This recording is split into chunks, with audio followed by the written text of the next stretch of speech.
Saat ini kami akan membaca merenungkan kebenaran firman. Dan biarlah kami boleh memelihara kebenaran firman-Mu dalam hidup kami. Kami menjadi pelaku kebenaran firman. Terima kasih Tuhan. Penyampaian firman ini berserahkan dalam tangan pengasihan-Mu. Biarlah firman Tuhan yang boleh disampaikan kepada setiap kami. Dalam nama Yesus kami berdoa. Amin. Shalom. Ya, puji Tuhan, kita mengucap syukur buat segala kasih dan anugerah Tuhan dalam kehidupan kita. Nah, hari ini kita di dalam ibadah kenaikan Tuhan Yesus Kristus. Ya. Pertanyaannya adalah kenapa Tuhan Yesus harus naik ke surga? Ada yang pernah bertanya atau pernah menjawab pertanyaan ini? Kenapa Tuhan Yesus harus naik ke surga? Untuk menyediakan tempat. Nah, dia akan mau menyediakan tempat untuk kita. Alasan lain? Bang? Oh, pulang ke rumah. Rumah Tuhan Yesus di mana? Oh, di surga. Ada lagi yang lain? Oh, karena misi sudah selesai. Ya, misi selesai. Status dihapus. Ada lagi? Hah? Kenapa mau jalan-jalan? Bisa jadi juga. Jalan-jalan ke surga. Tadi kan nggak menetap di sana. Dia ada di mana? Ya. Dan ada peristiwa setelah kenaikan Tuhan Yesus, maka akan ada peristiwa apa lagi? Kalau kita bisa melihat kedatangan Tuhan Yesus, itu semuanya memiliki satu kesatuan. Jadi salah satu di antaranya tidak terjadi, berarti nubuatan tentang Yesus dinyatakan batal. Itu kalau kata para teolog, ya, kalau Yesus lahir, terus kalau dia tidak disalib, tidak bangkit, ya, bahkan tidak naik, setelah naik, naik. Selanjutnya, udah kelar ya. Kalau kita udah ditinggal udah kelar. Ada pencurahan Roh Kudus. Pencurahan Roh Kudus biasanya disebut hari Pentakosta atau hari 50. Ada yang tahu hitungannya hari 50 dari mana? Hah? Dari satu ya. Dari satu nanti nyampe ke 50. Hitungan ke 50. Betul sekali. Tapi bukan itu. Ada yang tahu peristiwa hari Pentakosta atau hari ke-50 hitungannya dari mana? Bisa disebut hari Pentakosta atau hari ke-50. Itu dari mana? Ya, nanti dicari ya. Bisa dikasih tahu semuanya gitu kan. Ya, yang memiliki nurani yang tajam biasanya akan mencari mengapa disebut hari ke-50. Di sini ada aliran Pentakosta nggak sih? Oh, enggak. KKBP semua, BNKP, ONKP, kayaknya agak familiar gitu kan. Hari Pentakosta atau hari ke-50. Biasanya kalau Pentakosta itu dirayakan hari ke-50. Jadi setelah Yesus naik ke surga, itu biasanya ada 10 hari, doa 10 hari atau doa 10 malam penantian atau pencurahan Roh Kudus. Kalau gereja karismatik atau Pentakosta, yang pernah ngalamin kan. Kalau dulu di gereja saya itu sangat masih fanatik gitu ya kan. Setelah Yesus naik ke surga, terus nanti malam mereka sudah doa 10 hari menantikan pencurahan Roh Kudus. Kalau disebut dengan ada, kalau karismatik bilang bahasa lidah, berbahasa roh. Tapi yang kita bahas pada hari ini bukan itu. Ya, hari ini kita akan sama-sama membaca Alkitab kita dalam kitab Yohanes pasal yang ke-14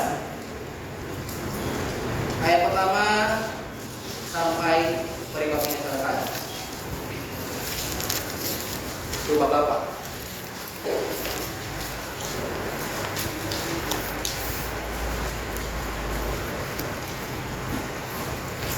Kita akan membaca secara bergantian. Saya yang pertama di sebelah kiri saya, yang kedua sebelah kanan saya, yang ketiga demikian bacaan kita. Nanti di akhir di ayat yang terakhir pada 14 kita sama-sama membaca. Rumah Bapak. Ya, syukur belum menemukan. Sudah menemukan? Kalau sudah menemukan katakan, oh ini dia. Oh ini dia.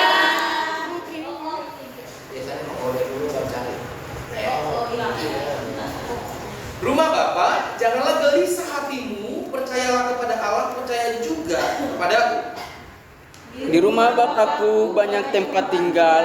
Jika tidak demikian, untuk aku mengatakannya kepadamu, sebab aku pergi situ untuk menyediakan tempat bagimu.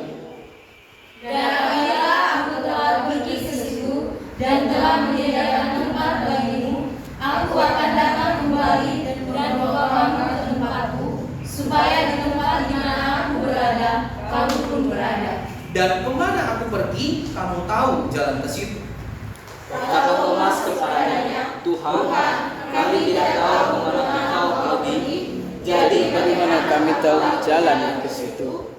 Kata Yesus kepadanya, Akulah jalan dan kebenaran dan hidup. Tidak ada seorang pun yang datang kepada Bapa kalau tidak melalui aku. Sekiranya kamu mengenal aku, pasti kamu juga mengenal Bapakku. Sekarang ini kamu mengenal dia dan kamu telah melihat dia. kata Filipus kepadanya, Tuhan, tunjukkanlah Bapa itu kepada kami. Itu sudah cukup bagi kami.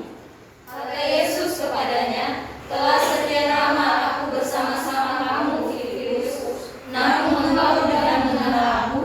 Barang siapa telah melihat aku, ia telah melihat Bapa. Bagaimana engkau berkata, tunjukkanlah Bapa itu kepada kami.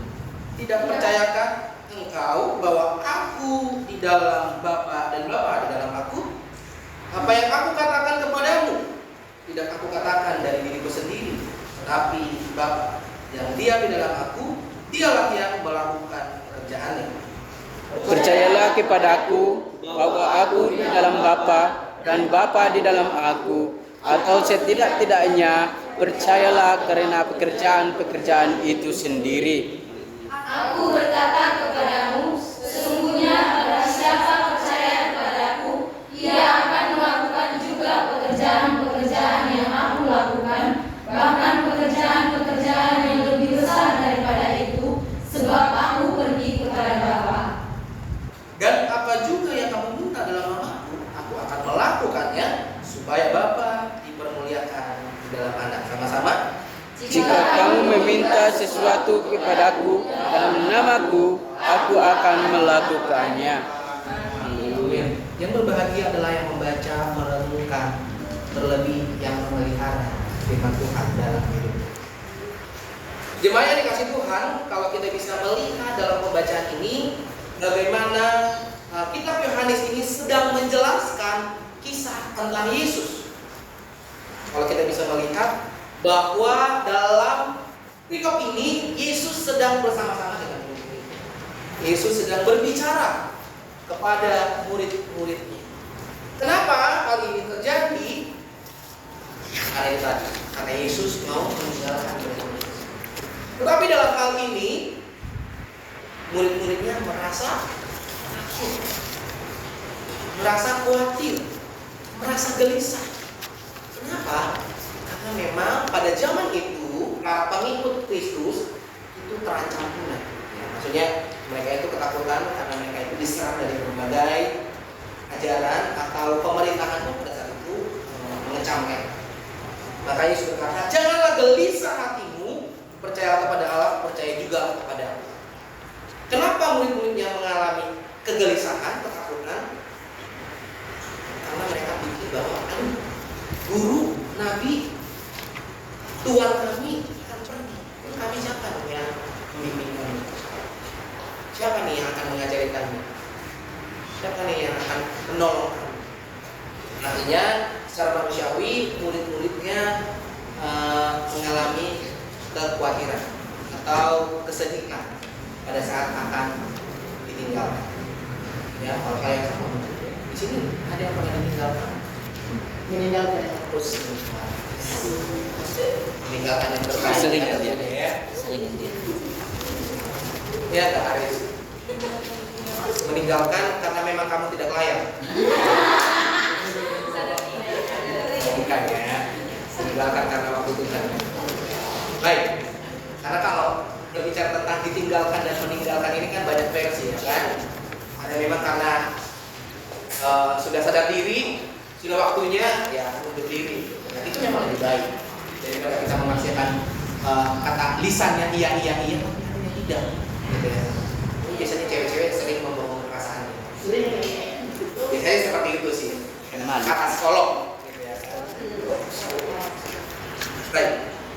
Selanjutnya ada hal penting yang perlu kita ketahui dalam gejolak berita yang sekarang ini beredar, gitu ya kan. Kalau kita pernah sering disinggung tentang apa namanya Kristen Progresif. ya, Kristen progresif ini bermunculan, dan ini sebenarnya bukan kali pertama atau bukan hal yang baru tentunya. Ini juga sering dipertanyakan oleh para teolog yang mengatakan bahwa bukan hanya Yesus kok dalam keselamatan, bukan cuma Yesus kok yang menawarkan surga. Tapi perlu kita ketahui, kita harus menyadari bahwa Yesus sendiri yang berkata, dan itu banyak bukti-bukti yang otentik tentang perkataan Yesus tentang dirinya, bahwa dia adalah dari Bapa dan dia adalah pemilik surga. Nah, kita sebagai orang Kristen itu biasanya kalau dalam acara duka sering disampaikan. Jadi tenang nih, ketika orang sudah meninggal, dia akan merasa tenang. Karena apa? Karena yang jemput dia siapa? Yang punya surga. Nah, contohnya kalian ya mau pergi ke rumah Ibu Kaci, ya kan? Mau pergi ke rumah Ibu Kaci, terus tapi yang datang di sini, yang jemput ke sini, Julvan, gitu. Ayo ke rumah Ibu Kaci, soalnya kan kita mau pergi ke rumah Ibu Kaci nih. Terus siapa yang jemput kita, gitu ya kan? Dan perjalanan, lalu Julvan, saya. Kira-kira Julvan datang, kalian yakin nggak sih? Yakin. Tapi kalau Ibu Kaci yang datang, kalian yakin nggak? Oh ini penghuni, pemilik rumahnya. Apakah kalian masih ragu kalau Ibu Kaci yang jemput? Tidak tentunya. Pasti kalian akan sampai kepada tujuan yang tepat. Hal yang sama, ketika pemilik surga menjemput kita, maka kita tidak akan salah pergi ke surga. Jemaat yang dikasih Tuhan, hari ini saya akan membawakan berbicara tentang mengapa Yesus harus naik ke surga. Mengingat bahwa kali ini kita memperingati kenaikan Tuhan Yesus ke surga. Yang pertama adalah Yesus naik ke surga. Hal ini terjadi karena penggenapan firman Tuhan. Yesus naik ke surga adalah penggenapan daripada kebenaran firman Tuhan. Penggenapan daripada nubuatan-nubuatan. Kalau kita bisa melihat dalam perjanjian lama, banyak para nabi menubuatkan tentang kisah Yesus, kelahirannya, kebangkitannya, penderitaannya, bahkan sekecil apapun itu digenapi. Nubuatan sekecil apapun itu digenapi. Oleh sebab itu kita harus menyadari kenaikan Tuhan Yesus ke surga bukan hanya semata karena memang dia mau meninggalkan muridnya, tapi ini adalah penggenapan dari firman Tuhan. Ya. Jadi kalau firman Tuhan sudah katakan, itu akan digenapi. Dan kalau tidak digenapi, ini menjadi seperti yang saya katakan tadi, menjadi perkara besar bagi orang percaya. Kalau Rasul Paulus katakan, sia-sialah iman kita kepada Tuhan kalau nubuatan tentang dia tidak digenapi. Amin. Amin. Adalah nubuatan atau penggenapan daripada nubuatan firman Tuhan berkata tentang Yesus. Dan yang kedua, mengapa Tuhan Yesus naik ke surga? Dalam pembacaan kita dikatakan menyiapkan tempat bagi orang percaya. Di rumah Bapakku banyak tempat tinggal. Kalau tidak demikian, tentu aku mengatakannya kepadamu. Sebab aku pergi ke situ untuk menyediakan tempat bagi. Tuhan Yesus pergi ke surga untuk menyediakan tempat kepada orang-orang yang percaya. Ya kan? Kalau orang tua dulu bilang udah tua, terus belum dipanggil Tuhan, itu biasanya jawaban apa? Ada yang pernah ngalamin? Rumahnya belum selesai di sini. Gitu ya. Mungkin ini benar atau intermezzo sebetulnya. Kenapa? Ternyata rumahnya belum selesai, masih dibenerin. Masih pasang apa nih? Masang fondasi, masang tiang, gitu ya. Itu adalah kata-kata orang tua. Tapi ada intermezzo selanjutnya. Orang tua biasanya sudah berusia lanjut, tapi belum mengakhiri atau belum dipanggil Tuhan. Ada yang berkata ternyata sebenarnya masalahnya ada orang tua tersebut. Kenapa? Tidak tahu. sebenarnya Tuhan sudah panggil. Tapi karena faktor usia udah gak denger. Tapi udah panggil. Udah panggil. Hai, oma siapa gitu, oknum siapa gitu ya. Tapi karena dia udah budak gitu ya, gak denger. Akhirnya ya begitulah. Biasanya kan para malaikat biasanya. Para malaikat yang akan datang mengambil untuk membawa orang masuk dalam kerajaan surga. Nah makanya kalau kalian udah tua nih, jangan sampai ya. Kalau mau Anda cepat-cepat, itu pertajam pendengarannya. Tapi bukan pendengaran ini. Amin. Amin. Ya, selanjutnya adalah menjanjikan Roh Kudus. Mengapa Tuhan Yesus naik ke surga? Karena Tuhan Yesus akan mengutus Roh-Nya kepada umatnya. Itu kalau kita bisa melihat ketika Tuhan Yesus naik ke surga, lalu setelah itu maka terjadi kegemaran, terjadi peristiwa yang spektakuler di kalangan orang-orang percaya, di kalangan murid-murid Tuhan Yesus. Ketika mereka berkumpul, firman Tuhan katakan Roh Kudus datang menghampiri mereka. Terlihat ketika mereka bisa berbahasa roh. Dan firman Tuhan katakan kenapa mereka bisa berbahasa roh? Karena Tuhan yang menolong mereka. Jadi kalau di perjanjian lama dikatakan bahwa percakapan Tuhan kepada para nabi-nabi itu adalah bahasa roh, bahasa Tuhan, bahasa Roh Kudus yang bisa dimengerti lewat apa ya namanya? Bukan hanya kalau bahasa goibnya lewat batin gitu ya. Kita akan bisa memahami, mendengar, mengerti bahasa Tuhan ketika kita melekat bersama dengan Tuhan. Menjanjikan Roh Kudus. Nah, saudara yang dikasih Tuhan, mengapa Tuhan Yesus mengutus Roh-Nya? Supaya orang-orang percaya.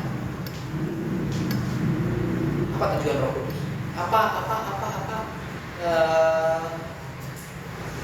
Manfaatnya atau mengapa Roh Kudus dicurahkan? Untuk menghibur, untuk menguatkan, untuk memberikan ketenangan, kedamaian. Karena pada saat itu orang percaya, para murid-muridnya itu berseru berdoa sambil menangis, meminta kepada Tuhan, kami membutuhkan penghiburan, kami membutuhkan Roh. Akhirnya Roh Tuhan diutus, yaitu Roh sendiri, Roh Tuhan sendiri ada pada setiap orang yang percaya. Ambil dalam Yohanes 4:16. Selanjutnya menjadi perantara bagi kita. Ibrani 7 ayat 5 mengatakan bahwa di sana Yesus naik ke surga untuk menjadi perantara antara kita, ya, supaya kita bisa berkomunikasi langsung kepada Tuhan. Kedatangan Tuhan sebagai wujud sebagai manusia membuktikan bahwa Tuhan mengasihi kita. Jemaat yang dikasih Tuhan, inilah bukti-bukti atau firman Tuhan yang boleh kita pahami bahwa Yesus sesungguhnya adalah Tuhan dan Juru Selamat yang menyatakan dirinya datang ke dunia dan dia pergi ke surga. Dan itu banyak diperdebatkan oleh para orang-orang luar sana atau orang-orang sendiri. Apakah benar Yesus yang ke surga? Dan ternyata bahwa bukti itu semuanya ada, bukti secara otentik tentang kenaikan Tuhan Yesus ke surga. Jadi menjadi ayat penutup bagi kita di Yohanes 14 ayat 6. Dalam percakapan Tuhan Yesus bersama dengan murid-muridnya, ada Filipus, ada Thomas dan sebagainya. Dalam percakapan ini Yesus berkata, kata Yesus kepada mereka, kepada murid-muridnya, akulah jalan dan kebenaran dan hidup.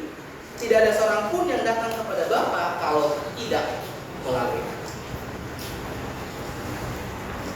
Ini adalah suatu paket kompleks gitu ya. Akulah jalan, jalan apa? Menurut kalian ada jalan yang benar, ada jalan yang tidak benar? Ada ya? Ada jalan yang benar, tapi ada juga jalan yang sesat. Tapi Yesus menawarkan, akulah jalan dan kebenaran, jalan yang benar. Jadi bukan jalan yang sesat. Ini adalah jalan kebenaran. Dan bukan hanya benar, tapi dia bilang, Tuhan Yesus katakan dan hidup. dalam perjalanan yang benar itu ada kehidupan. Akulah jalan dan kebenaran dan hidup. Karena banyak jalan yang benar pun belum tentu itu membawa kehidupan, membawa hal yang baik untuk kita. Tetapi berbicara tentang Yesus, Yesus adalah jalan kebenaran dan hidup. Dan di sini dikatakan tidak ada seorang pun yang datang kepada Bapa kalau tidak melalui Aku. Jadi jemaat yang dikasih Tuhan, kita harus berbanyak mendekatkan diri kepada Tuhan supaya Roh Tuhan yang boleh menerjemahkan, mengartikan maksud Tuhan dalam hidup kita. Kalau kita minim pengetahuan kita tentang Alkitab, kita gampang goyah.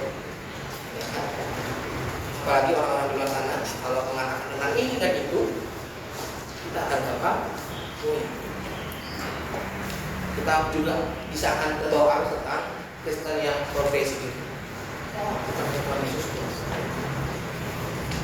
Jangan sampai nanti supri tergoda ketika pulang ada wanita cantik. Sama aja kok itu. Caranya dia berbeda, akhirnya dia belum berdiri.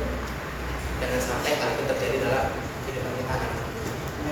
Sangat miris sekali jika hal itu terjadi. Jadi kita sebagai anak Tuhan alami itu, ya kan? Kalau saya bisa melihat dalam kesaksian, kalau orang-orang biasanya mengikut Tuhan, orang-orang yang percaya kepada Tuhan Yesus itu mengalami langsung bertemu dengan Tuhan. Ketika dia berdoa sungguh-sungguh, ketika dia bertanya tentang kebenaran, Tuhan tunjukkan aku jalan yang benar. Dalam kesaksian itu banyak yang mengatakan bahwa saya bertemu dengan Tuhan Yesus. Saya bertemu dengan Tuhan orang Kristen. Artinya apa? Tuhan Yesus adalah aku. Ketika kita sungguh-sungguh mencari kebenaran, jangan sampai kita kalah dengan orang di luar sana yang udah sekolah teologi, berdoa tiap hari, ibadah tiap hari, tapi kosong, nggak pernah mengalami koin dengan Tuhan. Malah sebaliknya mempertanyakan Tuhan. Jangan sampai kamu terjadi dalam hidup. Udah presiden kita, alam Tuhan dalam hidup kita, sehingga semakin hari kita semakin yakin. Bagaimana kita meyakinkan orang lain, sedangkan kita sendiri kadang tidak yakin dengan iman. Tidak ada seorang pun yang datang kepada Bapa kalau tidak melakukan. Kiranya firman Tuhan ini boleh menjadi kekuatan dalam hidup kita dan kita menjadi pelaku-pelaku dengan firman Tuhan dan hidup kita senantiasa diperbaharui. Cara terbaik untuk kita lepas dari belenggu dosa, dari kebiasaan dosa-dosa kita, bukan hanya berkata aku suka bertobat, aku mau meninggalkan tersebut, tanpa kita menuju melaju kepada kebenaran. Saya kembali. Ya. Kalau kita apa nih? Kebiasaan dosa yang menghantui kita. Kalau anak muda bilang dosa favorit. Dosa favoritnya. Kalau kamu mau lepas, kamu harus mengganti kebiasaan. Kalau kamu cuma bilang enggak, aku mau berhenti merokok. Udah bakalan segampang itu. Tapi kita alihkan ke hal-hal yang positif. Aku akan berhenti ngomongin orang lain, aku akan berhenti ngegosip. Harus mengganti kebiasaan, berarti harus baca. Kalau perinduan saya, maksudnya pembina saya bilang, kita sebagai anak Tuhan harusnya harus banyak gosip yang perlu kita ceritakan tentang Tuhan. Boleh ngobrol tentang ilmu sih, kok ini bisa ya, yang besar. Jadi mendapatkan ilmu tanpa menyakiti orang lain. Kiranya firman Tuhan ini menjadi rema dan kita menjadi pelaku-pelaku firman Tuhan. Tuhan Yesus yang baik, kami mengucap syukur buat segala kasih dan anugerah-Mu dalam hidup kami. Terima kasih Tuhan buat hari ini kami telah mendengar firman-Mu. Biarlah firman-Mu yang boleh kami dengar bertanam bertumbuh dalam hidup kami, dan Roh-Mu ya Tuhan boleh menolong mengajari kami sehingga kami semakin memahami kebenaran. Terima kasih Tuhan, hamba-Mu sudah selesai berkata-kata, tetapi Roh-Mu yang akan senantiasa menuntun dan menolong. Terpuji Tuhan Allah yang hidup dalam nama Tuhan Yesus yang ajaib. Kami berdoa dan ucap syukur kali ini. Amin.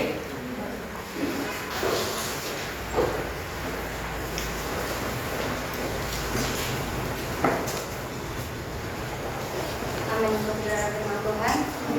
Kiranya firman Tuhan yang tertular di tempat ini tidak hanya kita dengar saja, namun kita bisa mengaplikasikannya dalam kehidupan kita. Diberkatilah hambanya, pelayanan serta keluarganya, dan yang senantiasa menyertainya. Saudara, tadi tiba saatnya kita akan menyampaikan pengakuan iman rasuli. Jemaat saya undang untuk bangkit berdiri. Pengakuan iman rasuli demikian.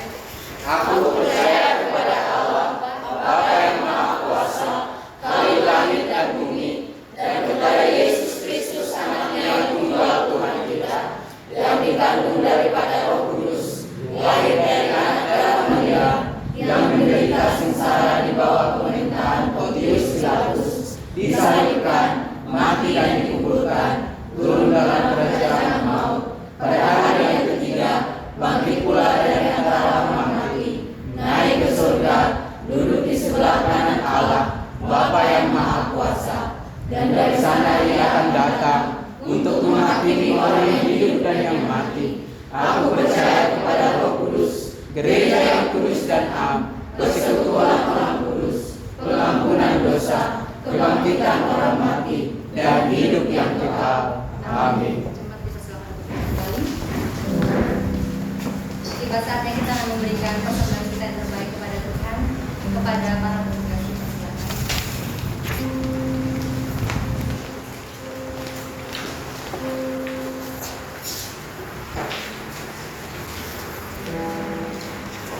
Bapak Ibu dan Saudara yang diberkati oleh Tuhan Yesus Kristus, mari kita satu dalam doa.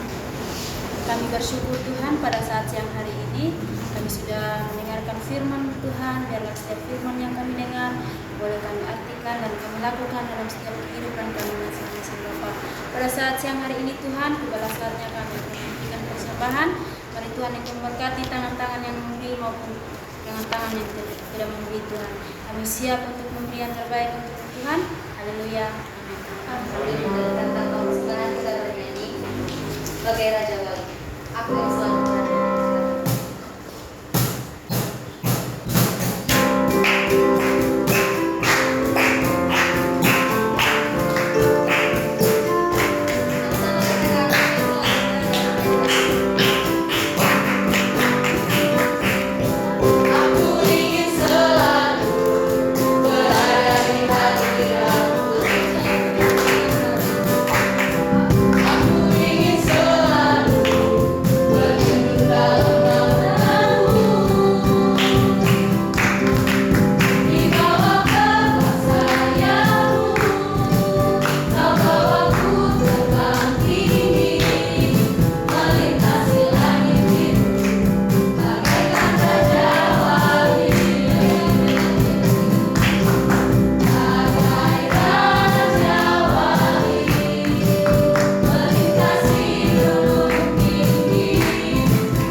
Mari kita menyanyikan satu lagu pujian yang berkata, sering ku tak mengerti jalan-jalan hidup, jangan memahami semua yang baik.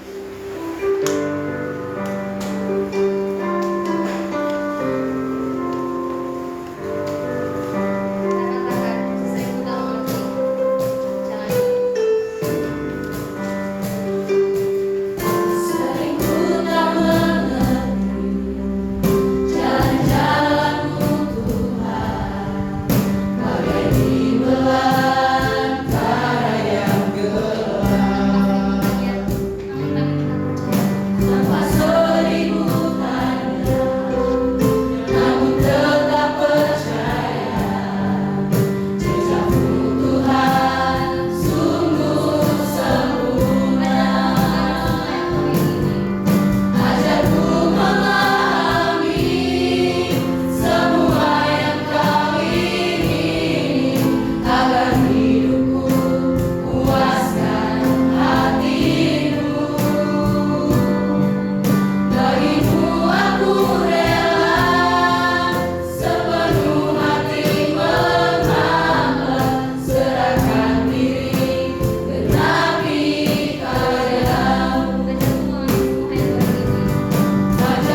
dan tidak dimaksudkan untuk menguji dan memuliakan pekerjaan dunia Tuhan. Pada saat ini kami mengucapkan untuk buat pastor sudah menyampaikan firman Tuhan, sehingga apa yang kami dengar bisa mengubah kehidupan kami jauh lebih baik.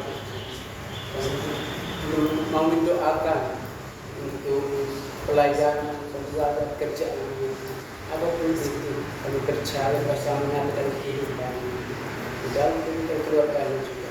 Kami juga ya Tuhan pada saat ini mau mengangkat setiap doa bersama Tuhan. Kami percaya Tuhan selalu mendengar. Kami mau mendoakan ya Tuhan untuk bangsa dan negara kami. Kami mendoakan untuk setiap komunitas di negara kami Tuhan. Kami berdoa untuk para pemimpin NKRI dari pusat sampai dengan pemimpin daerah, kiranya diberikan kesehatan dan hikmat dari Tuhan Yesus Kristus agar dapat melaksanakan setiap tanggung jawab mereka yang telah dipercayakan kepada mereka. Ya Tuhan. Kami juga ya Tuhan mau berdoa untuk kondisi cuaca hujan dan panas ini berganti di Jakarta dan sekitarnya, agar belas kasihan Tuhan yang terjadi sehingga terhindar dari batu bilik panas dan dengan berdarah. Kami juga ya Tuhan mendoakan untuk saudara-saudara kami Tuhan yang di rumah sakit, berkatilah mereka ya Tuhan. Hanya memang mereka berikan kesehatan kemampuan bagi mereka supaya bisa bertemu lagi dengan orang tua mereka, bisa bertemu dengan saudara-saudara mereka. Kami mau mendoakan untuk hamba-hamba Tuhan, yaitu orang-orang kudus, orang-orang yang tekan dan terenyang karena pemerintahan Injil Kristus. Kiranya Tuhan memberikan roh keberanian dalam memberikan kesaksian Injil Kristus, supaya apa yang mereka sampaikan bisa tersebar di seluruh dunia. Hanya ini doa kami percaya dan mengucap syukur dalam nama Tuhan Yesus Kristus. Kami sudah berdoa. Haleluya. Amin. Kita berdoa untuk PT Santosa Asijaya. Bapa yang baik, kami berdoa untuk seluruh pengurus, komisaris, direksi, manajer, staf karyawan yang ada di kantor PT Santosa Asijaya Condet, kiranya diberikan damai sejahtera dalam melaksanakan tugas dan tanggung jawabnya. Senantiasa sehat, diberikan kesatuan hati, bersemangat dalam bekerja. Kami bersatu hati memohon kiranya Tuhan menjauhkan kerugian-kerugian bagi PT Santosa Asijaya sehingga dapat membayar kewajiban-kewajiban yang telah dilakukan. Bapa yang baik, kami juga berdoa untuk kemurahan dan belas kasihan kepada PT Santosa Asijaya agar mendapat proyek-proyek atas perkenan Tuhan. Kami juga berdoa Tuhan untuk tender HDD Dumai agar dilakukan PT Santosa Asijaya dengan pertolongan Tuhan.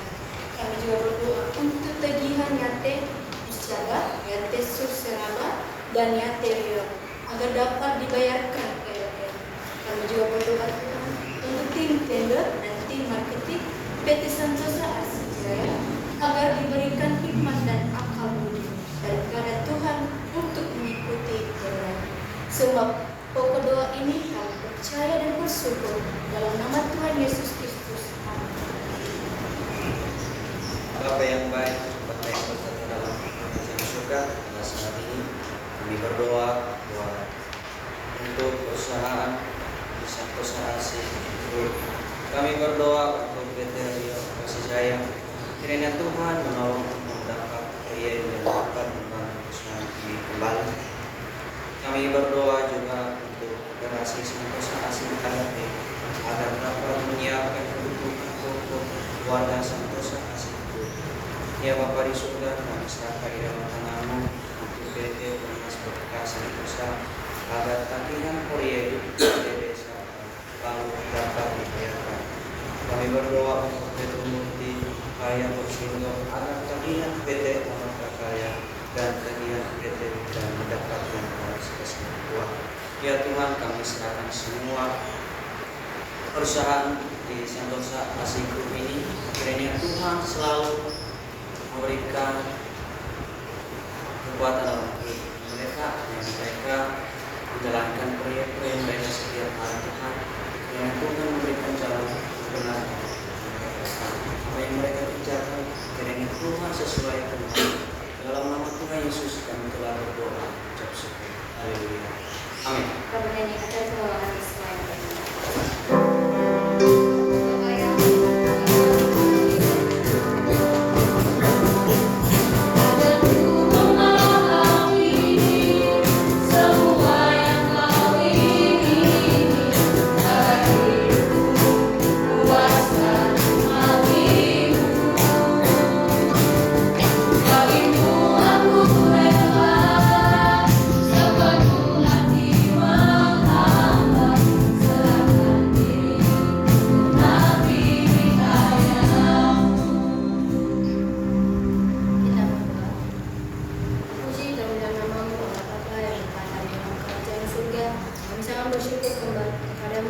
kembali kami menaikkan doa setiap kami Tuhan. Kami berdoa untuk kampus cinta kami STT Santosa Asih. Terima kasih Tuhan Yesus, kepadanya kampus ini kami dipanggil untuk menjadi hamba-hamba Tuhan, dibentuk di tempat ini Tuhan, dan kami mau belajar lebih mengenal Engkau lagi. Terima kasih Tuhan Yesus, karena Engkau melindungi kampus kami, jauhkan dari berbagai pencobaan, jauhkan dari berbagai hal yang tidak berkenan di hadapan-Mu. Tuhan yang baik, kami mau berdoa untuk seluruh sesti dan staf serta aktivitas akademika agar memiliki semangat visi lembaga maupun prodi pendidikan agama Kristen dan prodi teologi. Kami juga berdoa ya Tuhan untuk seluruh mahasiswa-mahasiswi yang ada di STT Santosa Asih. Kiranya Tuhan melindungi kami dalam menjalani perkuliahan kami, Tuhan memberikan kami hikmat dan pengetahuan, biarlah kami berkenan dan hanya satu tujuan kami, yaitu hanya melayani Tuhan saja. Kami juga berdoa ya Tuhan buat biaya operasional STT IKSM setiap bulan, gaji karyawan, honor dosen, uang makan mahasiswa. Kiranya Tuhan yang menolong dan memberkati untuk mendapatkan donatur dan sponsor. Ya Tuhanku, aku juga berdoa untuk kampus STT IKSM Santosa Asih di Provinsi Jambi.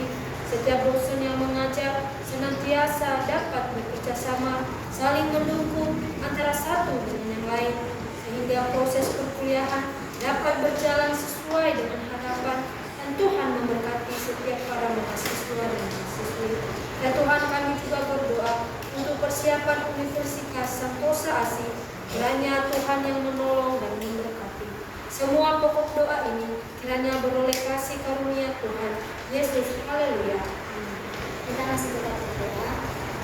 Bapak yang baik, pada saat ini kami menyerahkan lembaga Santosa Asih dan penginjilan.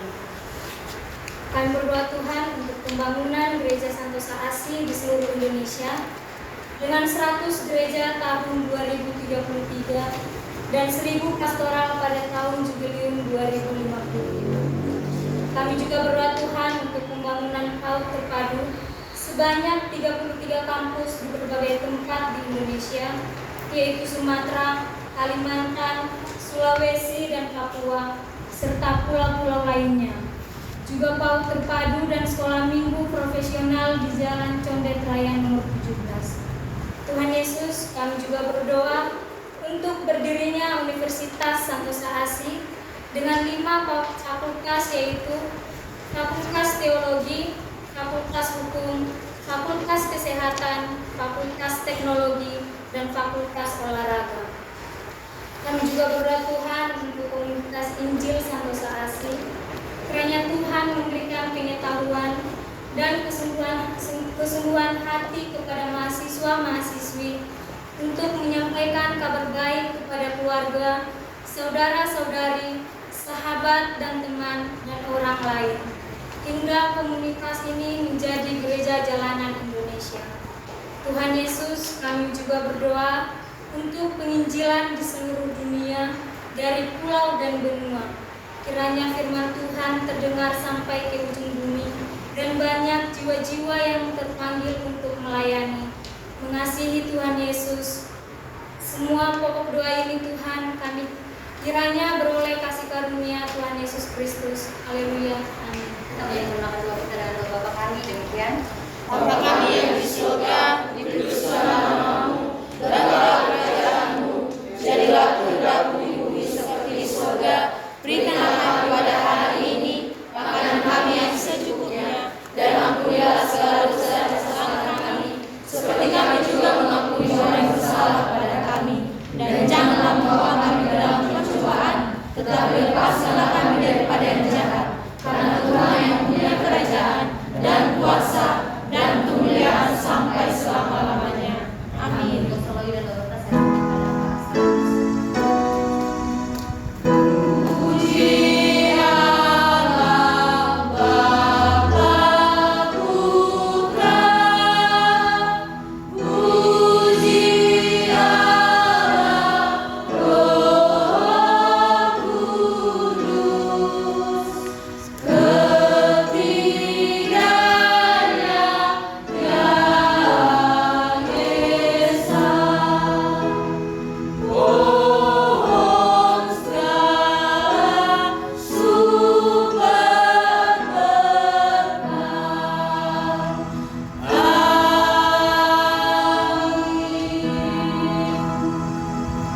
Terima kasih Tuhan Yesus buat segala kasih dan anugerah-Mu yang melimpah kasih dan kami. Terima kasih buat hari ini dalam setiap pelayanan yang sudah kami lakukan, kiranya boleh berkenan. Dan saat ini ya Tuhan, kami akan pulang dan kami mau berdoa.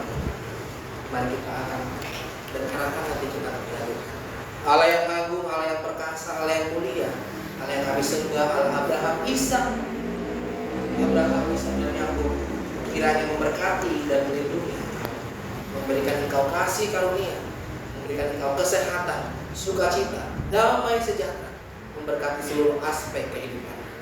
Dan bersama dengan Tuhan Yesus Kristus, Juru Selamat umat manusia, kiranya menolong dan memberkati engkau dan Roh-Nya yang kudus, memberikan kekuatan penghiburan hari ini kekal selama-lamanya.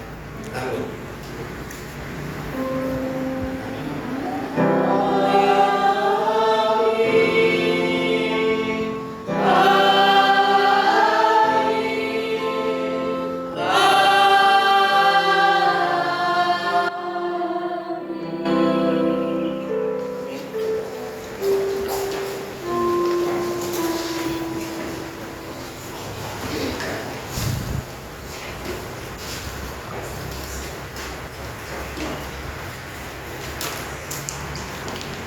Saat itu selesai.